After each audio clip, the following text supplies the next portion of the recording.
अस्सलाम वालेकुम व्यूअर्स, कैसे हैं आप? जहाँ रहें खुश रहें, आबाद रहें और अपने इर्द गिर्द खुशियाँ बांटते रहें। हमेशा की तरह इस छोटी सी दुआ के साथ आज मैं आपके साथ शेयर करने जा रही हूँ बिरयानी की रेसिपी। जी हाँ, आज हम बनाएंगे बिरयानी। बिरयानी असल में है क्या? सिंपल, आपने एक मज़ेदार किस्म का सालन बनाना है और उसके बाद चावलों की तह लगानी है तो आपकी बिरयानी रेडी है। ठीक है। उसके लिए आपका जो आप कौरमा जो भी आप चीज़ बनाते हैं, जो सालन बनाते हैं, वो बहुत ज़्यादा मज़े का होना चाहिए। तो आज हम स्मोक बिरयानी बनाएंगे। तो चलिए शुरू करते हैं बिरयानी की रेसिपी, जिसमें सबसे पहले हमें चाहिए, हम करेंगे मैरिनेट करने के लिए हमें चाहिए दही। और दही यहाँ पर मैं बड़े साइज़ का चम्मच है, ये मैंने 2 चम्मच लिए हैं। ये तकरीबन 4 टेबल स्पून भर के होगा, हाफ़ कप और 4 टेबल स्पून भर के। ठीक है, इसको हम अच्छे से बीट करेंगे। बीट करने के बाद इस पर हम ऐड करेंगे चिकन टिक्का मसाला।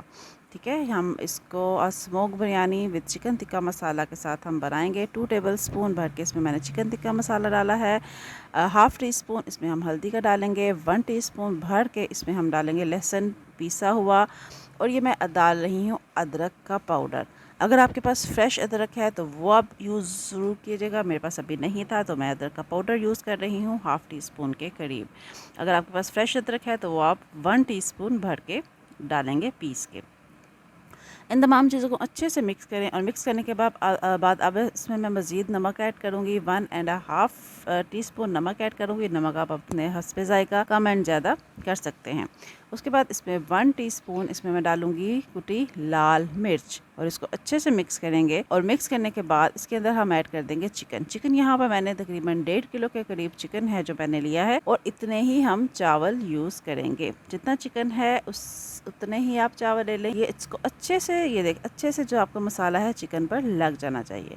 उसके बाद अब यहाँ पे मैंने लिए हैं 3 अदद प्याज, मीडियम साइज़ के 3 अदद प्याज हैं, जिनको हम बड़ी बड़ी काट लेंगे। ठीक है, जितना आप बारीक और अच्छी इसकी कटिंग करेंगे उतना ही आपका ये फ्राई बहुत अच्छे तरीके से होंगे। तो ये तमाम प्याज हमने काट लिया है। इसको अच्छे से हाथों से मसल के अलग-अलग कर लें ताकि ये अच्छे से फ्राई हो सके। इसके बाद अब हम नेक्स्ट लेंगे, इनका अब नेक्स्ट काम शुरू होता है इनको फ्राई करने का। मैंने यहाँ पर मस्टर्ड ऑयल लिया है। आप कोई सा भी जो भी आप कुकिंग ऑयल यूज़ करते हैं आप वो ऐड करें। और इसके अंदर मैं डालूँगी प्याज और इनको हम गोल्डन ब्राउन होने तक, ठीक है, इनको हम अच्छे से फ्राई कर लेंगे। चलिए, जब तक यहाँ पर प्याज अच्छे से गोल्डन ब्राउन होता है तब तक हम बाकी का काम करते हैं। उसके लिए सबसे पहले मैंने लिया है इमली और आलू बुखारा लिया है। उसको मैंने एक दफ़ा पानी से निकाल लिया है। इसमें हम ऐड करेंगे पानी। तकरीबन 7 से 8 अदद जो आलू बुखारा है वो मैंने लिया है, और तकरीबन उससे डबल आप ले लें इमली के। ठीक है, इसको अच्छे से इसमें अब हम डालेंगे पानी, और पानी डालने के बाद इसको हम इसमें भिगो के रख देंगे ताकि अच्छे से नरम हो जाए। रखने के बाद अब हम नेक्स्ट काम करेंगे चावल बॉईल करने का। चावल आपने ऐसे बिल्कुल बॉईल नहीं करने के, आपने जस्ट पानी डाला, नमक डाला और चावल बॉईल कर ले। जितने आपके चावल खुशबूदार और मज़ेदार जो चावल हैं, खुश जायका और खुशबूदार होंगे, उतनी ही आपकी बिरयानी मज़े की बनेगी। इसके लिए मैंने 2 तेज़पात लिए हैं, 1 बड़ी इलायची ली है, 1 दालचीनी ली है और 1 फूल लिया है, और उसको मैंने पानी में डाल दिया है। नमक बहुत मैटर करता है। अगर आपकी बिरयानी में नमक मुनासिब नहीं होगा तो बिरयानी वो फ्लेवर नहीं देगी जो देना चाहिए। तो इसलिए नमक का आपने बहुत ख्याल रखना है। नमक हम थोड़ा सा ज़्यादा डालेंगे, और क्योंकि बॉयल होने के बाद आपके जो चावल हैं वो नमकीन लगने चाहिए। 1 टीस्पून इसमें मैंने ज़ीरा डाला है, और इसको अब हम अच्छे से मिक्स करेंगे और उबलने के लिए एक साइड पे रख देंगे।